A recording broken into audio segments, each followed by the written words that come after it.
Hey guys, welcome back to today's video. Today is Monday, February 24th, 2025, and today we are going to be talking about Donald Trump's pollster, Tony Fabrizio, who conducted almost all of Donald Trump's 2024 presidential election campaign polling, has released a new poll publicly just a few days ago, serving as a warning sign to the incumbent president that some of the actions taken by the executive branch is starting to become disliked and disfavored among some of the most important districts as Democrats and Republicans look ahead to the 2026 midterms and beyond.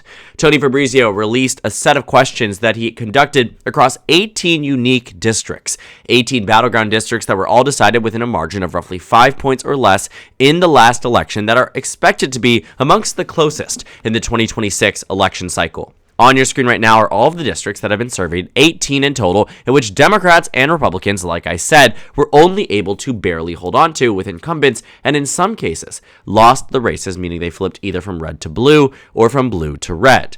Either way, we're working with a whole new dynamic when it comes down to these congressional districts. Rather than looking at the national electorate state by state, we're more looking at individual districts and to how they are perceiving Donald Trump's second administration.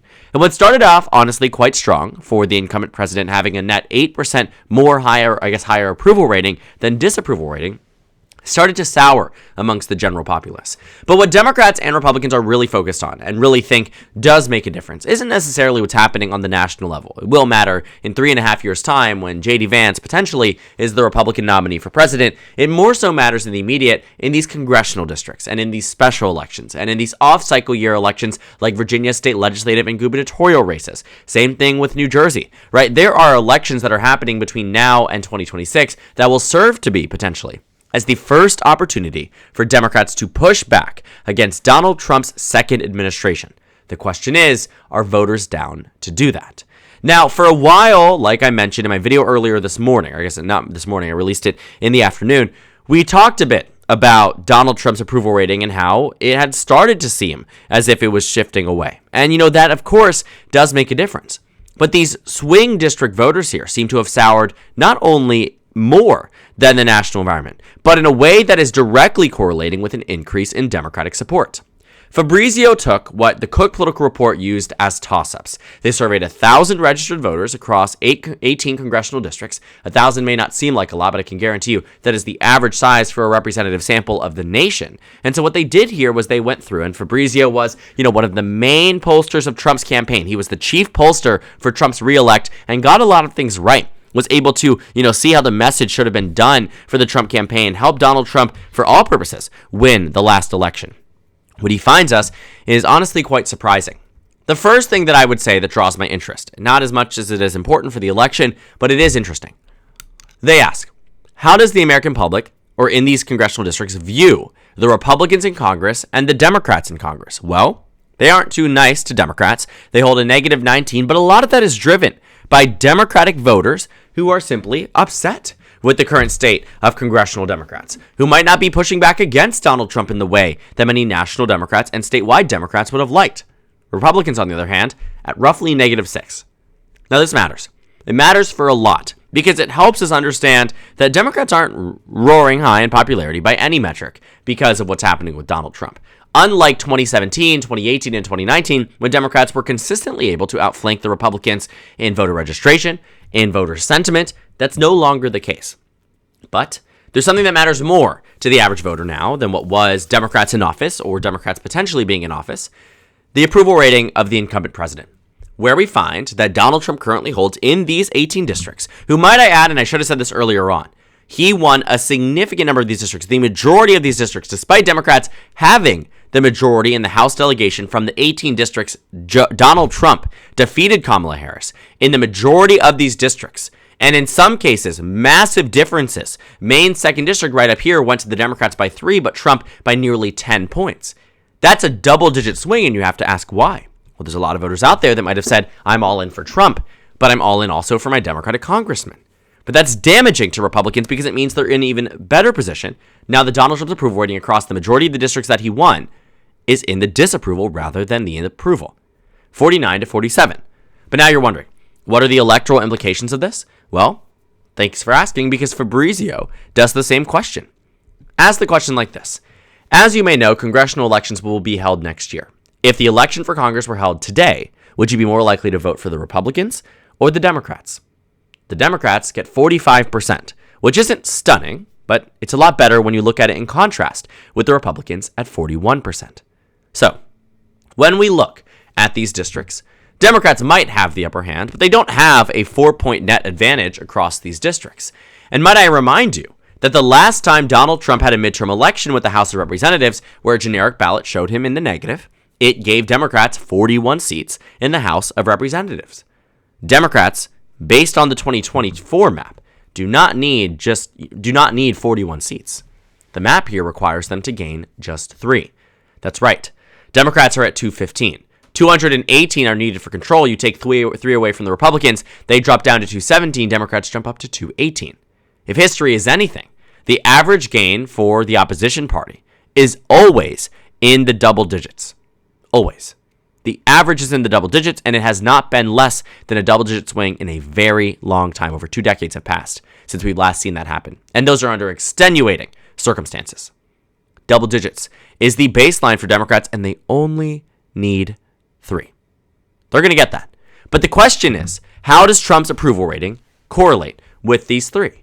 When they look at some of these districts, well, Democrats certainly were fighting for their lives in a lot of these districts, notably districts like Ohio 13, where we had Marcy Kaptur, or not Ohio 13, sorry. I'm thinking of Ohio 9, Marcy Kaptur. Ohio 13, Amelia Sykes. That was a 2-point race, right? Democrats were expecting that to be potentially, in the 5-6 point range, a lot closer, right? Where does this matter? In places where Republicans won by less than a point. Gabe Evans defeating a Democratic incumbent by 0.73. He's likely out next time. In places where Republicans won even by margins of, roughly a point or 2. Pennsylvania's 7th district, Pennsylvania's 8th district. These things matter.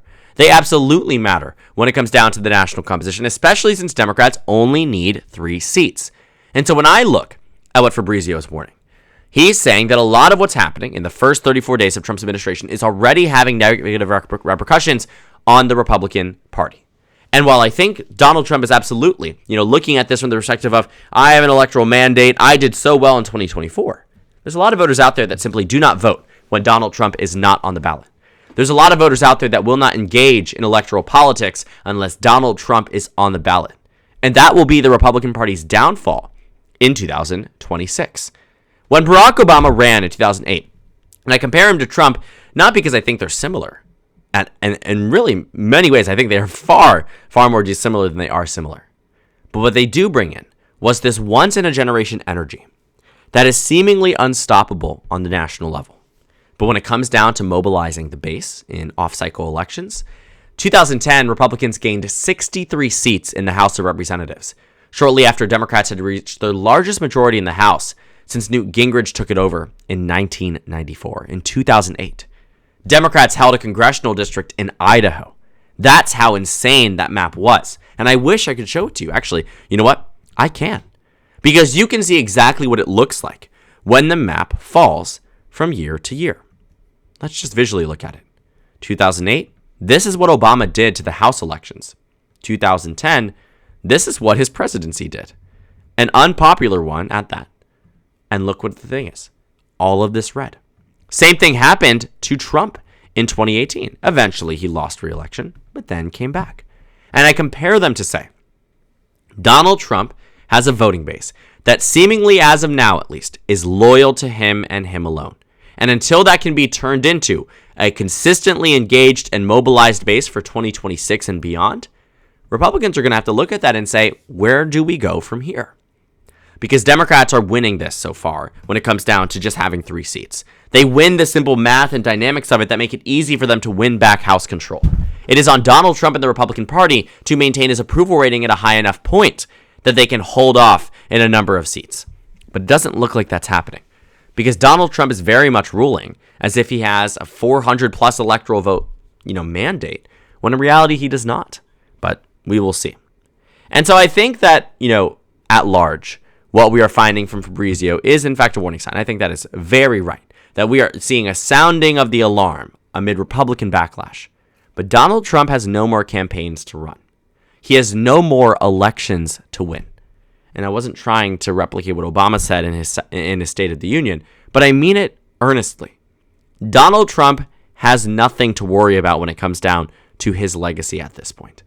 He is one of 2 presidents in United States history who has come back and won, and this time he did it by larger.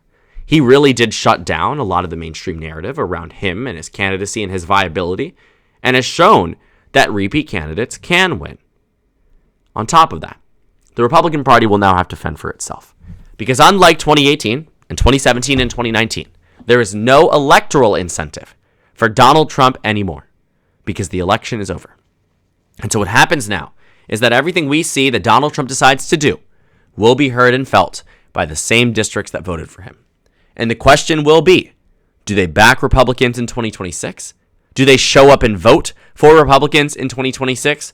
And based on the way they view the way Donald Trump is handling his job as president and the way they view the generic ballot, I wouldn't be so keen if I was a Republican strategist looking at 2026, getting some of these numbers less than a month and a half into Donald Trump's second administration.